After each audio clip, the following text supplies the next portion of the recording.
लखनऊ के होटल में जब अवार्ड फंक्शन बीतने के बाद पवन सिंह और खेसारी लाल यादव एक कमरे में होते हैं। उनके साथ दोनों की पूरी टीम जब उस कमरे में होती है, खेसारी के मैनेजर, पवन के मैनेजर, उनके करीबी लोग, खेसारी के करीबी लिरिक्स राइटर अखिलेश कश्यप, ये सारे लोग जब जमा होते हैं, तो अखिलेश कश्यप पवन सिंह से पूछते हैं कि भैया आप सोहर वाला बात काहे बोल दिए थे?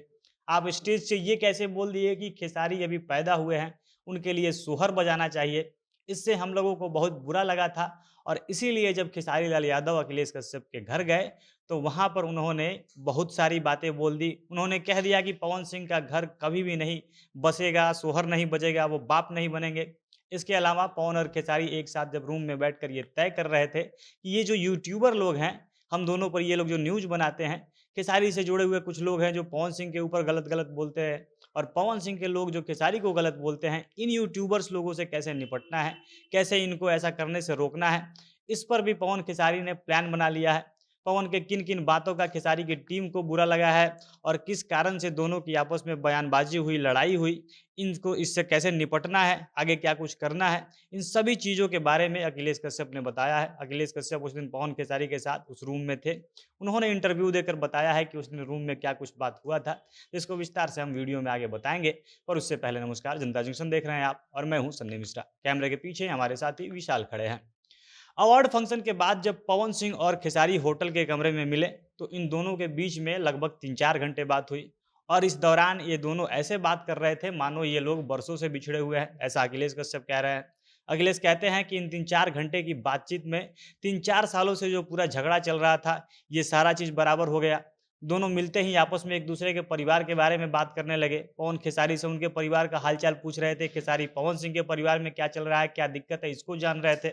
यानी वो पवन खेसारी जो कुछ दिन पहले तक एक-दूसरे के परिवार को टारगेट करते थे, क्या-क्या नहीं बोलते थे, पवन सिंह भले कुछ ना बोले हों, लेकिन खेसारी की तरफ से तो पवन सिंह के परिवार पर खूब बोला गया, खूब गलत-गलत बयान दिया गया और जब वो दोनों आपस में मिले, तो एक-दूसरे के परिवार का हाल-खबर जान रहे थे। अखिलेश बताते हैं कि उन्होंने पवन से पूछा कि आपने क्यों खेसारी लाल यादव को सोहर बजाने के लिए बोल दिया था?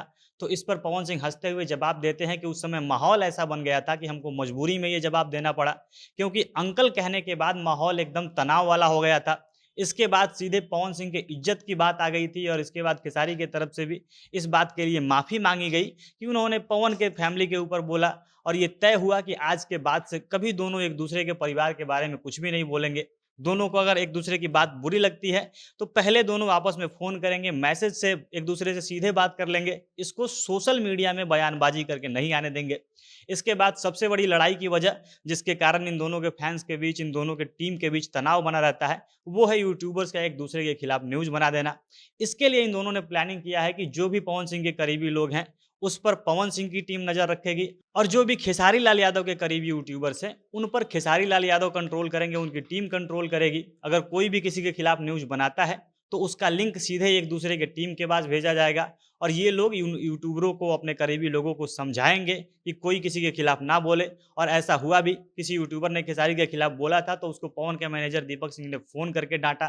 खेसारी की टीम के लोगों को उन्होंने कॉल करके कॉन्फ्रेंस पर रखा और तब दीपक सिंह ने उन यूट्यूबर्स को डाँटा, समझाया कि खेसारी के खिलाफ नहीं बोलना है। अखिलेश बता रहे हैं कि दोनों के झगड़े का असली वजह ही यूट्यूबर लोग हैं और इन दोनों लोगों की एक सबसे बड़ी गलती ये है कि ये लोग अपने बारे में सारा न्यूज़ देखते रहते हैं। यूट्यूब पर क्या चल रहा है, कौन क्या बोल रहा है, खाली समय में ये सारे लोग उस न्यूज़ को देखते रहते हैं और अब इन दोनों ने तय कर लिया है कि ये लोग इन यूट्यूबर, ब्लॉगर के बातों पर ध्यान नहीं देंगे। अपने बारे में बोली गई हर छोटी-बड़ी बात को ये लोग सीरियस नहीं लेंगे, इस पर ध्यान नहीं देंगे और अब दोनों के बीच जो सुलह हुई है, अब देखना है ये आगे कब तक कायम रखते हैं। इन दोनों में जो तय हुआ है, ये कब तक चलता है, दोनों कब तक अपने वादे को निभाते हैं। बाकी आप लोगों को क्या लगता है, ये कब तक चलेगा या दोस्ती ये कायम रहेगी या फिर से जो पुरानी उनकी लड़ाई थी वो शुरू हो जाएगी? अपनी प्रतिक्रिया आप कमेंट बॉक्स में लिख सकते हैं। जनता जंक्शन देख रहे थे आप, बहुत-बहुत धन्यवाद।